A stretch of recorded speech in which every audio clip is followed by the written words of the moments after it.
Pyre is fire. Let me explain.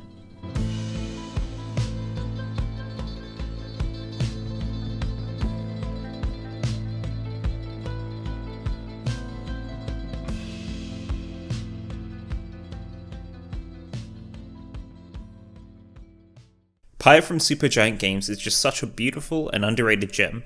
It's just the way that the game approaches its world, its storytelling, and just even the gameplay itself has the Supergiant Games trademark of just being wholly unique and expertly made. For the crime of literacy, you're banished to this world called the Downside. It's this barren, desolate, apocalyptic prison that holds criminals of the Commonwealth.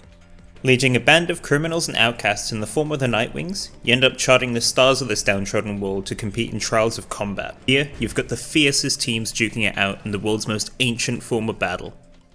Football. Now hear me out on this one, it's good, I swear.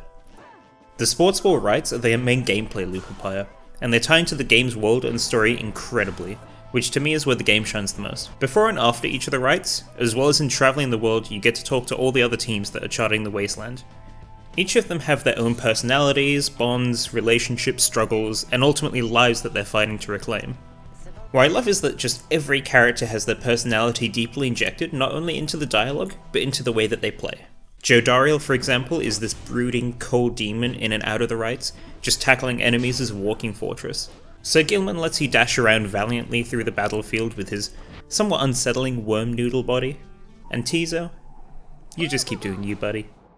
While sure, items and abilities do help make things even more interesting in the gameplay, the cast themselves are the main source of the variety here. All of the design choices made in Pyre ultimately serve to just enhance the overarching story and its characters. The one shortcoming of the game is that most of the dialogue and lore is delivered in text and not voice acted, which I'm sure is very limiting for some people, but I'm fine with it personally since it just gives me way more time to listen to the game's incredible soundtrack.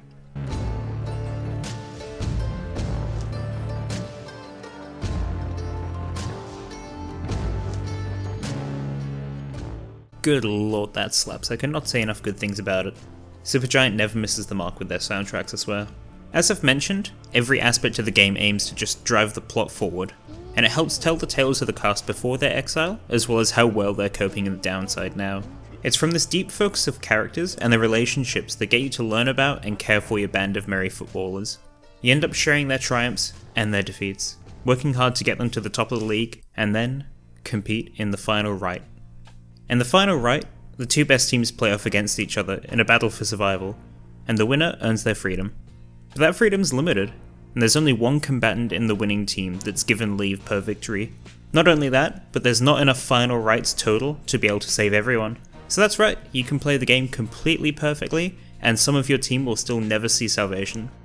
At the end of the day, it's going to be all your fault as well, for choosing to save someone else over them. It's really difficult to describe the masterful cognitive dissonance that Pyre creates with this.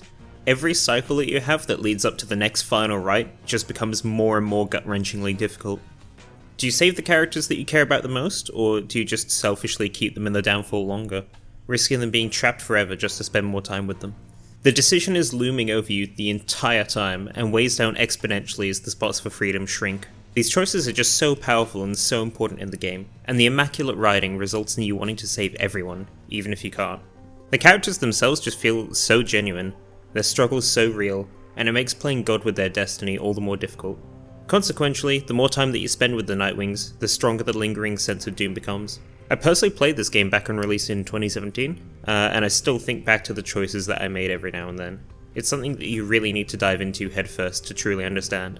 All in all, the game's music, art, story, characters, world, gameplay, just everything comes together in the end, and it's beautiful.